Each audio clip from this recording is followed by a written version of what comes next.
Alright guys, welcome back to the TheCombustionGamer YouTube channel, and we have got Project Motor Racing starting career mode. We got 3 minutes and 11 seconds of a video to take a look at, so let's see what we have in here.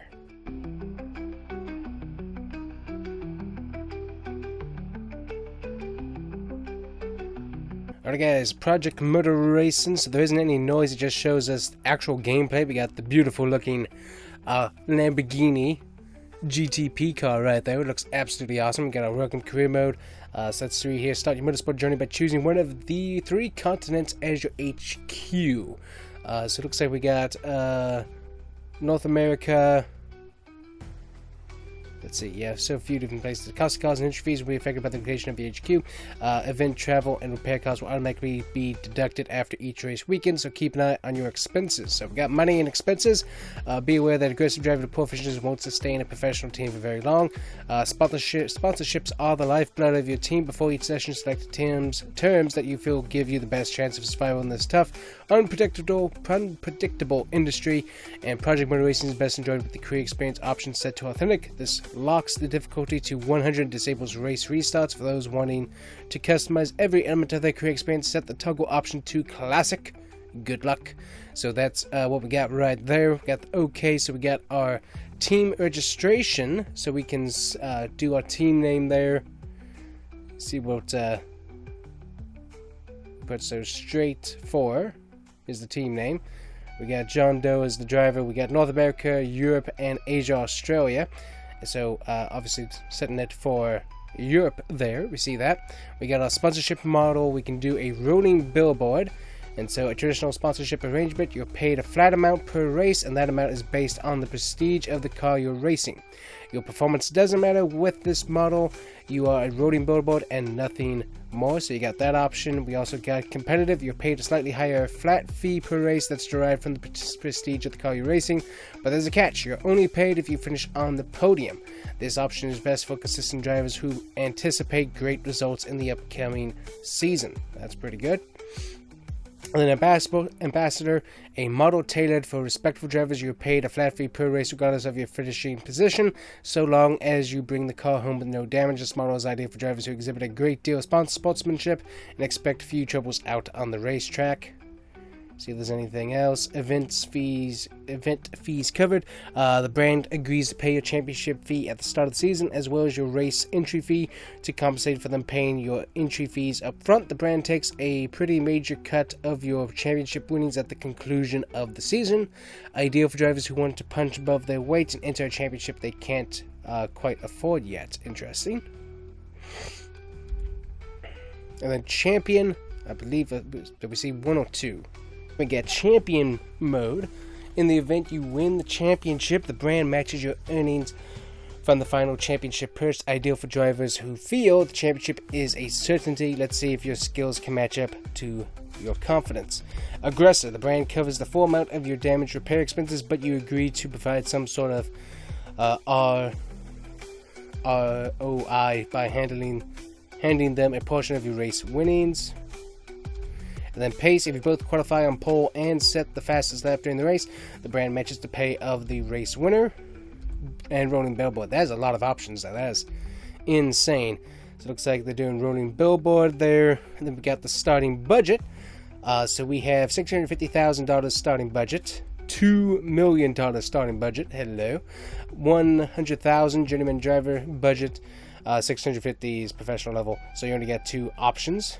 Good to know. And then we get career authentic, which locks your difficulty to 100. You can go with classic, where you can change it up, and race length as well. You can change, it looks like 2, so that's pretty cool. Nice little 98 right there, 94, 93. So you got quite a few options there, and you can also lower the race length. That's pretty good. Alrighty, that looks cool. And then confirm, and now it looks like we get to buy our first car. So how much money do we have in the bank? That's what I don't see. Oh, we got $2 million in the bank. So we start off with GT3, or for us it would be GTD here in the US. Well, I see the first car I would be buying is that beautiful Mustang right there. If once I do get this game, although the Audi R8, I mean, honestly, I've always loved the Audi R8. Those things are awesome. I also like the Aston Martins too. But yeah, definitely pretty cool. Looks like we got the what's that, Porsche trophy? Yeah, the 992 trophy. We got the GT3, we got GTE, multiple different styles of car there. Looks like they're going to be going with maybe an Aston Martin. Just watching this, definitely some cool menus, and you can obviously see there's some different paint schemes as well. Heart of Racing is in there. Those are some beautiful paint schemes. I like to see those cars out there. And there it is, Heart of Racing it is.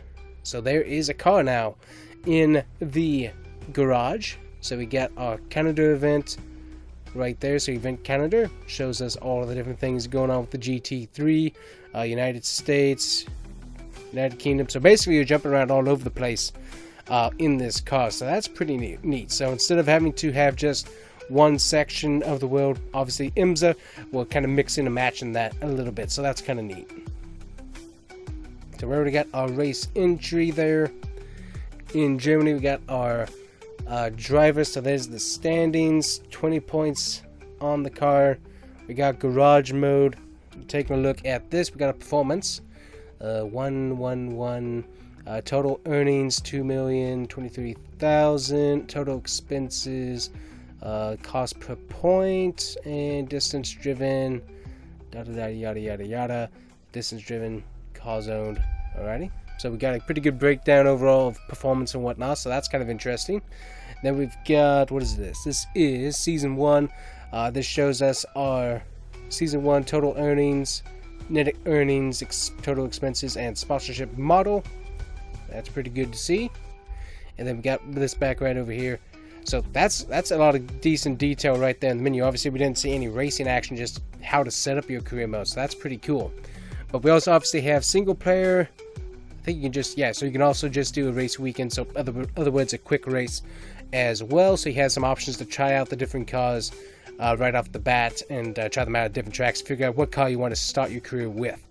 So obviously this is a game that I'm very much looking forward to getting. It's going to be released, I think, really close to Thanksgiving, if not a little bit after. I think it's a little bit before. But anyways, coming out very, very soon. Obviously, Project Motor Racing, it boasts Daytona, Sebring, multiple tracks here in the US, along with tracks such as Nürburgring over in Germany. And we also got Mount Panorama out there in Australia and several others as well. We got quite a few different cars, Cadillac, Chevrolet. We also got Ford and multiple others of the European brands as well, including McLaren. So we've got, including Acura, and a lot of other cool cars as well, as including the IMSA styled cars to be able to try out. So they do promise more updates and DLCs in the future, so we are looking to see that. But yeah, lots of options with this game. They also got a sponsorship model, so it looks like we had like Worth there as a sponsor, so that's kind of interesting. Not sure how that's going to translate over to like if we have sponsors for the car, or if that's just like a branding in for the game. I'm not sure how that's working. But anyways, you can see we got multiple paint schemes available for the different cars, and then we got multiple cars available in each class that you can select from. So that's really, really cool, and you get to see all the specs and stuff as you cycle through all the different cars. So that's really, really neat. But I'm looking forward to this game, obviously, from the roots of Project Cars 2 and Project Cars 1. This is where this game is coming out of. We got also, in the roots, we got some giant software going on, so that's going to allow for modding. So I'm not sure, they have not specified exactly what that modding entails yet, so obviously we have to wait and see what all that does, if that's like paint schemes that you can mod into the game, or if it's something else. We'll have to wait and see and find out. They haven't really delved into that yet, but modding is going to be something for this game later on. And they also have a online racing mode for you to be able to rank yourself up without having to pay a monthly subscription, which I think is awesome. So lots of DLCs, lots of availability, and I'm looking forward to getting this game here in the future. So anyways, guys, that is it for us today. Hopefully you enjoyed, and let me know what kind of stuff you are excited about here in Project Motor Racing. I'm excited to see this game and excited to try it out here in the future. But yeah, let me know. And also, check out the links down below. You can pre-order the physical copy for Xbox and PlayStation.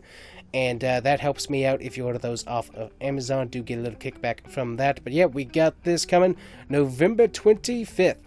You can pre-order now for Xbox Series X and PlayStation. You can check out the links down below, and of course will also be available on PC through Steam. So anyways, guys, that is it for us today. Hopefully you enjoyed. Once again, like, subscribe if you enjoy some racing gaming news, and also if you want to see such games as NASCAR 25, which also will be up on the channel here soon, and other racing motorsport type content.